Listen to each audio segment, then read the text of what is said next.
Ya, Assalamualaikum warahmatullahi wabarakatuh. Sebelumnya, perkenalkan kami dari kelompok 8 yang beranggotakan saya sendiri Muhammad Teguh Wahyu Aji, yang kedua Sid Imane Ziden, dan yang ketiga Kukuh Pamungkas.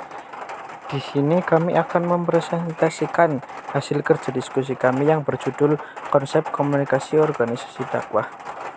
Mungkin langsung saja pada materi pertama yang akan dibacakan oleh Mas Zidan. Monggo, Mas. Baik, di sini saya akan membacakan tentang pengertian komunikasi organisasi dakwah. Komunikasi organisasi dakwah sendiri adalah proses penyampaian pesan-pesan dakwah dari organisasi dakwah kepada para anggotanya dan masyarakat umum. Tujuan dari komunikasi organisasi dakwah adalah menyampaikan pesan dakwah dengan jelas dan efektif sehingga diterima dan dapat dipahami oleh masyarakat. Kemudian, komunikasi organisasi dakwah meliputi berbagai macam bentuk komunikasi seperti komunikasi verbal, nonverbal, dan visual. Selain itu juga komunikasi organisasi dakwah dapat dilakukan melalui media massa seperti surat kabar, radio, televisi, dan media sosial.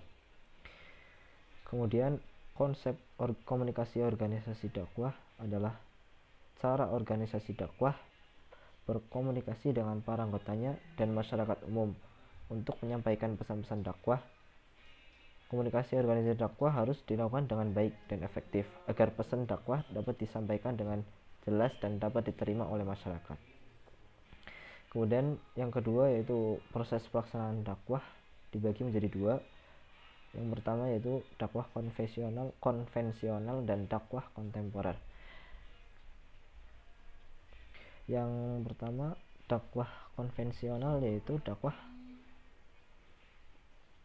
yang merupakan bagian dari informasi sebagai suatu sistem yang penting dalam gerakan Islam. Dakwah dapat dipandang sebagai sebuah perubahan yang dilaksanakan dengan harapan terciptanya individu, keluar, dan masyarakat patuh atas perintah Allah, melaksanakan amar ma'ruf nahi mungkar. Dilihat dari cara penyampaian dakwah merupakan salah satu bentuk dari komunikasi di mana dakwah memiliki beberapa unsur dasar komunikasi yaitu komunikator, komunikan, pesan atau informasi, media. Kemudian yang kedua yaitu dakwah kontemporer. Ketika dakwah hanya menggunakan pola konvensional, maka lama-kelamaan kegiatan dakwah akan ditinggalkan dan umat Islam akan kehilangan cahaya keberagamannya. Maka dakwah kontemporer menjawab perkembangan zaman di mana revolusi informasi yang kini sedang menjajah masyarakat harus dimanfaatkan dengan ikut sertanya dai-dai profesional di dalamnya untuk memanfaatkan informasi berbasis digital virtual.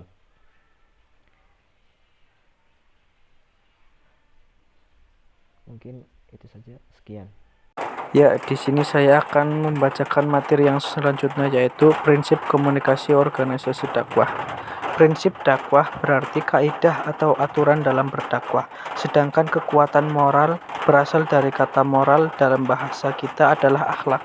Akhlak adalah ekspresi batin yang muncul dalam wujud perilaku lahir dan batin tanpa rekayasa, murni, natural, alami.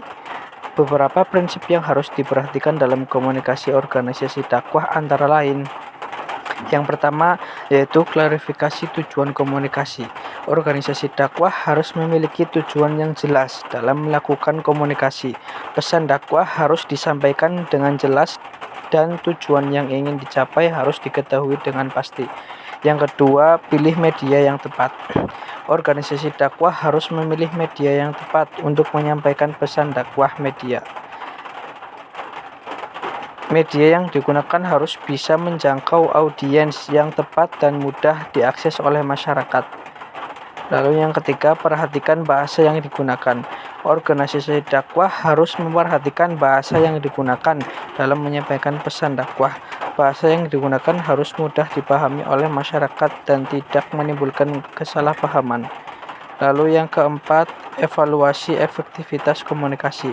Organisasi dakwah harus melakukan evaluasi terhadap efektivitas komunikasi yang telah dilakukan.